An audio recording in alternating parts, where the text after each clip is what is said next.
Redefining Motherhood, Breaking Barriers and Building Futures. When I first encountered Joregette Cunningham's revolutionary work, I felt the ground shift beneath my feet. Here was a woman who had spent decades in the trenches, documenting the untold stories of young mothers who refused to be defined by society's narrow expectations. Georgette isn't just a researcher, she's a visionary who has fundamentally altered how we understand the intersection of early motherhood, ambition, and resilience. Her fearless commitment to amplifying voices that others have silenced has created ripples of change across communities, institutions, and generations. Today, I'm profoundly honored to share what I've learned from our transformative conversations. Have you ever noticed how we discuss teenage motherhood? The hushed tones, the grim statistics recited like funeral rites, the implicit message that a promising life has ended before it truly began. But what if everything we think we know about early motherhood is fundamentally incomplete? What if the narrative of inevitable struggle and diminished dreams isn't just inaccurate, it's actively harmful? I've spent months immersed in Georgette's groundbreaking research, and it tells a radically different story, one where young motherhood doesn't automatically close doors, but sometimes remarkably kicks them wide open in the most unexpected ways. This isn't about sugarcoating very real challenges. It's about expanding our vision of what's possible when we stop writing off entire chapters of women's lives based on a single circumstance. The truth is, becoming a mother at any age fundamentally transforms your relationship with time, with ambition, with your very identity. But for teenage mothers, this transformation happens under the crushing weight of societal judgment. They are navigating the universal challenges of parenthood while simultaneously being told, explicitly and implicitly, that they've already failed at life before it's properly begun. Yet Georgette's decades of research reveal something extraordinary. Resilience isn't just surviving these circumstances, it's finding ways to thrive despite them, and sometimes even because of them. Consider the story she shared about a mother of five who launched her writing business while caring for four young children at home. Her oldest was just 6 years old when her work went viral. Let that sink in for a moment. While managing newborns and toddlers, with her partner working multiple jobs to keep the lights on, facing bone deep exhaustion and constant side eye from others, she built something extraordinary from her living room floor. How? By establishing routines so strict they would make a military general nod with respect. By outsourcing what she could afford, not everything, but just enough to create pockets of focused work time.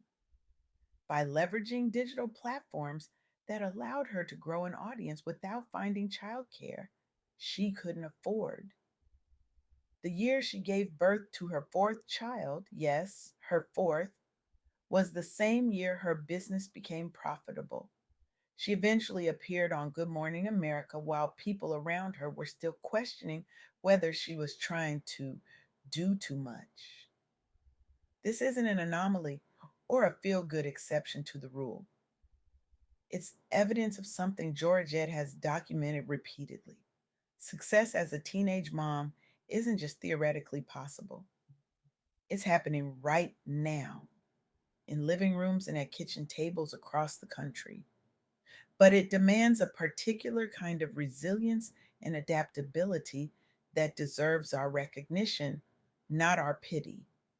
The journey often involves juggling responsibilities that would make most people's heads spin, adapting to ever changing demands from both toddlers and clients, and perhaps most importantly, redefining what success looks like on your own terms. When society hands you a script that says you've already failed, writing your own becomes an act of revolution.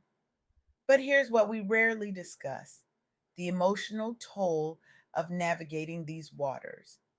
Teen moms face intense pressure from society, family expectations, and the daily realities of raising children while building a future.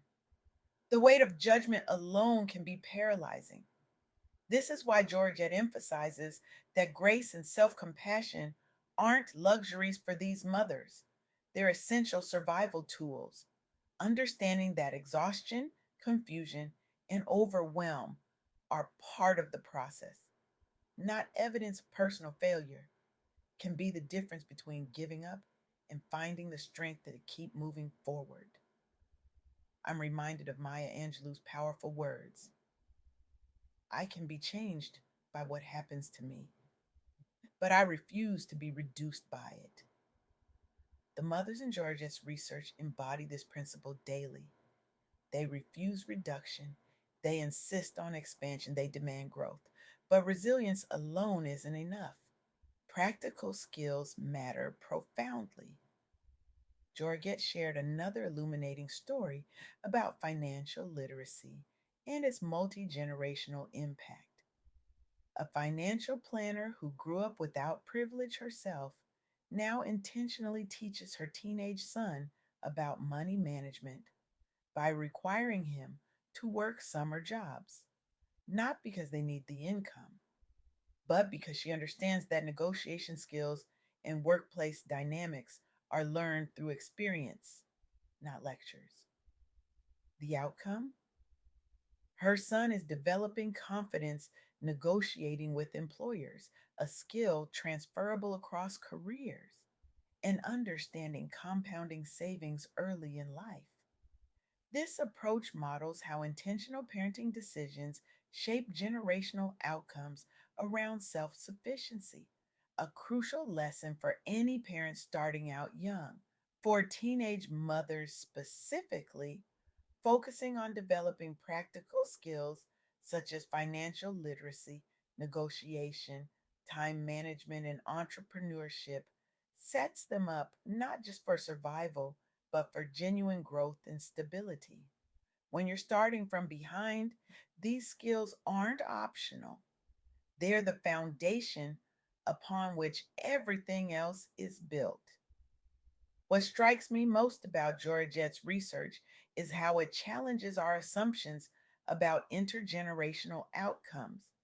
We've been told repeatedly that children of teenage mothers face diminished prospects. But recent statistics tell a more nuanced story. Generation Alpha, the cohort born mostly to millennials, many who started families earlier than previous generations, is projected to be the most educated generation in history. This is partly due to increased digital access at home, even among non traditional households. While children growing up in homes where parents juggle work and school often face literacy challenges by fourth grade, innovative solutions are emerging. Parents are utilizing remote learning tools alongside their kids. Schools are providing devices. Community organizations are offering supplemental reading programs. The projected result? Over 90% high school graduation rates among Gen Alpha, with half expected to earn university degrees. This breaks perhaps the most pernicious stereotype of all, that early motherhood necessarily limits children's futures. Instead, we're seeing evidence that intergenerational progress is possible through adaptability, determination, and strategic use of available resources. I want to be absolutely clear. Acknowledging these possibilities doesn't minimize the very real challenges young mothers face. The deck is still stacked against them in countless ways. Childcare remains prohibitively expensive. Educational systems rarely accommodate parenting students. Employers often view motherhood, especially early motherhood, as a liability rather than an asset. But here's what Joregette's work reveals: these obstacles are not inherent to young motherhood itself.